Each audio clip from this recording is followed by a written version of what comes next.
Ever felt down, worried, or just off and wondered if you were the only one? You're definitely not.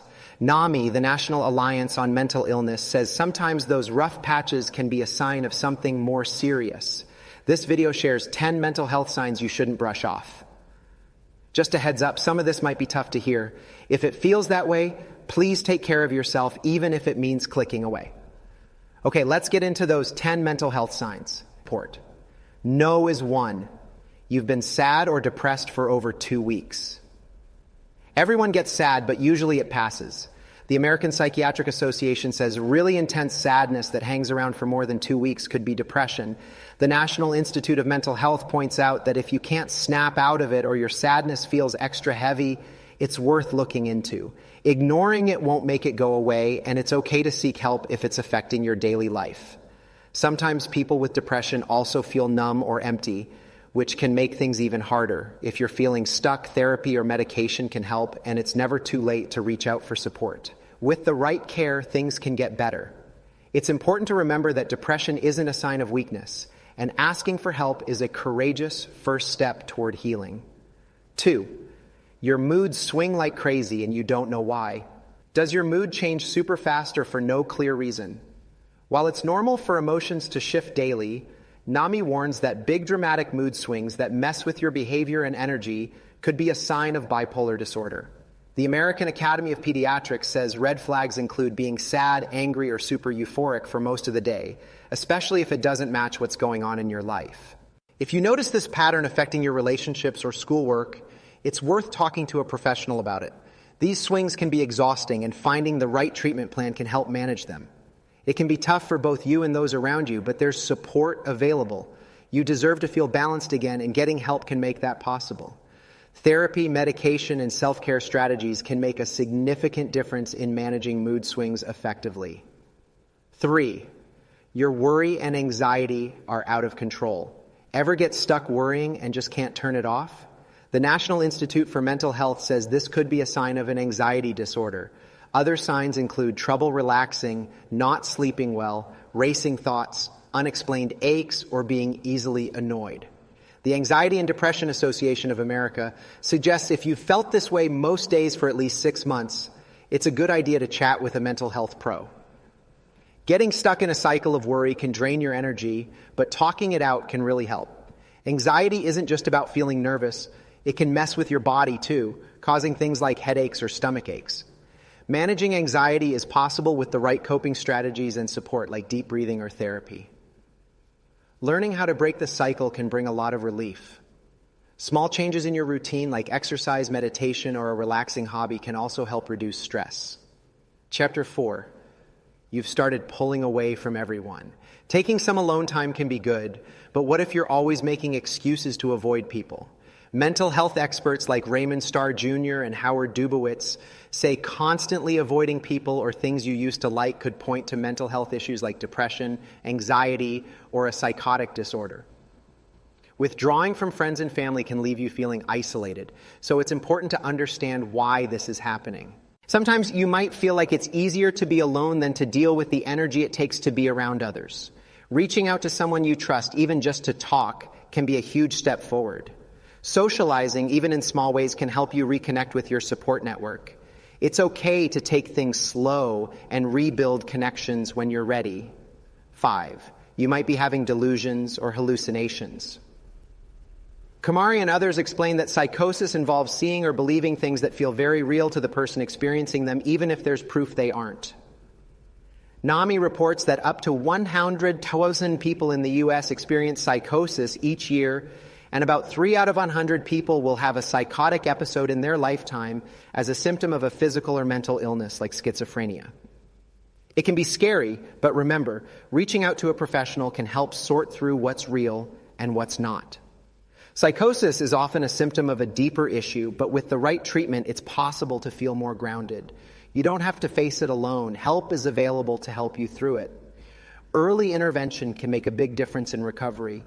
Treatment may include therapy, medication, or both, and many people recover well with the right care. 6, normal life situations are getting harder and harder to deal with. Been through a time where nothing went right and you just couldn't cope? The Australian Department of Health says a rough patch you can't get over, one that stops you from functioning for more than 2 weeks to 2 months, could be depression or anxiety. Mental Health America says if you're struggling to handle normal things for several weeks, it's more than just a bad patch. When the usual tasks start feeling impossible, it's a signal to slow down and get some support. Sometimes even basic things like going to school, doing homework, or taking care of yourself can feel like massive challenges. It's okay to ask for help when you feel overwhelmed. It doesn't mean you're weak. Taking small steps to get back on track can help rebuild your strength. Consider finding a routine that includes breaks and time for self-care, which can help you gradually regain a sense of control. 7, you're sleeping way too much or way too little.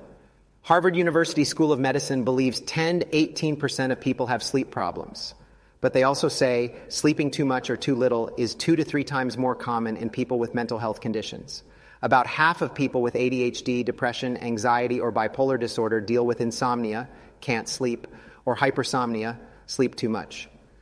A disrupted sleep cycle can make everything feel worse, so it's key to pay attention to your sleep patterns. Sleep problems can also affect your ability to concentrate, be productive, or even manage your emotions.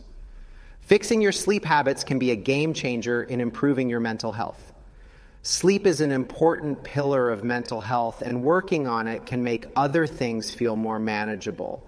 Creating a bedtime routine and limiting screen time before bed can significantly improve your sleep quality. 8, you've started using drugs or alcohol. According to mentalhealth.gov, 1 in 4, 25% people with mental illness symptoms use alcohol or drugs to cope with things like anger, anxiety, or mania.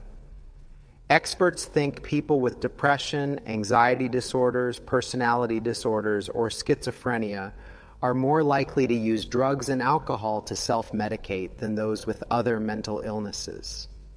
Using substances to cope can make things feel easier in the moment, but it often makes everything harder in the long run.